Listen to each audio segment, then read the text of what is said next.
The Mavic 3 is a beast with the telephoto camera and the 4/3 sensor camera. It's amazing what sort of stuff that drone can capture, but I've had one major issue with all of the ND filters on the market until now. Hey, my name's Jake and I create content here to help solo creators on the go. So I test and review lots of drones, cameras, lenses, and other filmmaking equipment here in Alaska, and I teach you the skills you need so that you can get paid for your video or photo work. If that's something that interests you, consider subscribing. Full disclaimer, this video is not sponsored by Freewell, but they did send me these filters to test. They don't get any input in this video and they don't get to see it before it's launched. One of the coolest things about the Mavic 3 is the telephoto camera. It gives you so much creative power to be able to compose shots differently than you otherwise would. And then of course the 4/3 sensor camera gives you spectacular imagery with the 10-bit color and just great depth, and also the variable aperture. The problem with filters up to this point for the Mavic 3 is that they've been the same strength on the top and bottom. So you can see here, this is an ND16 on the top, and on the bottom it's ND16. It's not normally a big deal, except for that the Mavic 3 has two cameras. So you have the telephoto camera, which is an f4.4, and it's a 1/2 inch sensor. And then you have the 4/3 inch sensor camera, which has an f2.8 aperture. Because it's also a larger sensor, it means it's just dramatically better at gathering light because it's much larger. And so that caused an issue when you're wanting to shoot with these kind of ND filters on both. You had to kind of find the balance between what you could use and shoot with on the 4/3 inch sensor, but also still be able to get usable footage out of the 1/2 inch sensor. I'm going to show you some examples in a minute.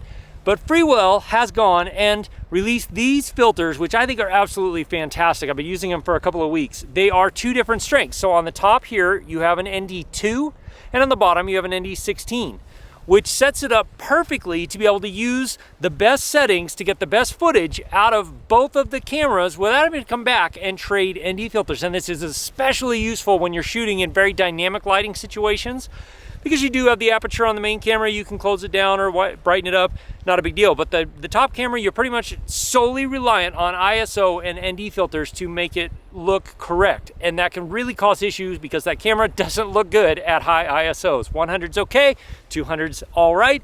400 starts to get noisy, and 800 is really noisy. So these filters have made a huge difference. Now I want to show you some examples of what I mean. So I put on the ND8, which is pretty good because I'm shooting at f6.3, and as you can see, it's a tiny bit overexposed, but as soon as we point back to where it's more ground, it's going to be about right. So the ND8 is about right for what we want.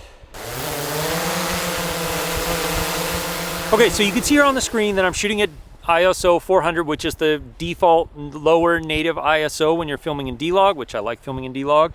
But even if you switch it to regular, you're still going to be filming around 100 ISO and maybe not quite as deep f-stop.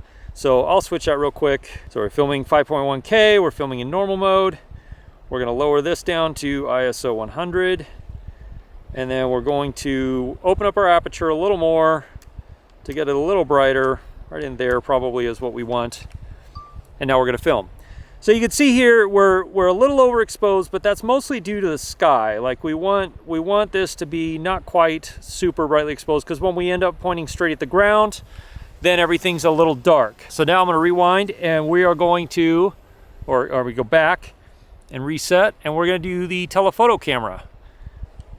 And what I want you to do is pay attention to these settings, because the telephoto camera settings are going to be dramatically different with this ND8. Same ND filter, but definitely a lot higher ISO. So we'll switch to the 7x zoom, or the telephoto zoom.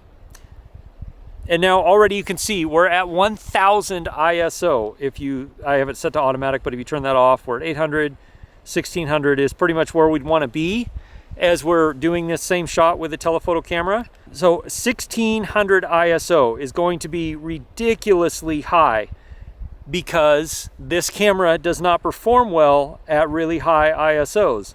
So now we're going to put on the new split filters from Freewell and see what a difference that makes on the settings between the telephoto camera, or the zoom camera, it's a telephoto camera, and the regular camera. These are really nice, machined aluminum, really great. The ND8 has 3 stops lower, so it's just a UV filter.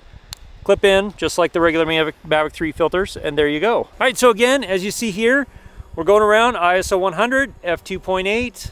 These are maybe a touch darker than the standard DJI filters that I was using, but you can see here, we're getting great footage. This is in normal mode, just so we can match up with the telephoto camera well, and everything looks good. Now let's switch to the telephoto camera, and see how that looks. All right, so already we can tell that it's way overexposed because we still have it set to ISO 1600. So let's drop that down to 100 and look how much better that looks. Now, yes, it's a little tiny bit underexposed, so we could maybe go up to 200 just because it's kind of dark. It's really overcast and it's getting more overcast as I go.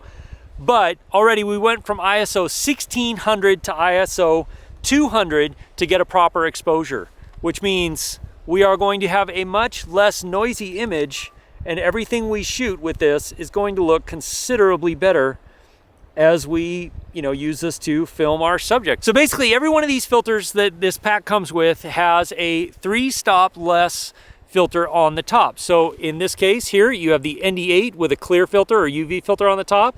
You have an ND16 with an ND2 filter on top.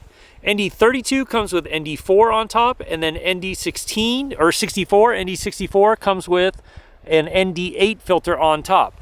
And what that enables you to do is shoot in a really wide variety of conditions, but still be able to get good footage and good video out of both cameras.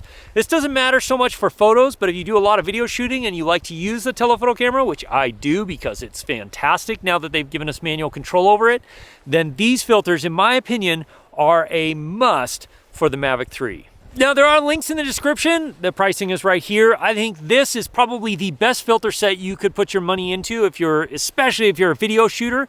Not so much for just photos, but if you do video work and you like to use a telephoto camera, which I do because it gives you so much different options to be able to compose shots and how you reveal and show information to your audience.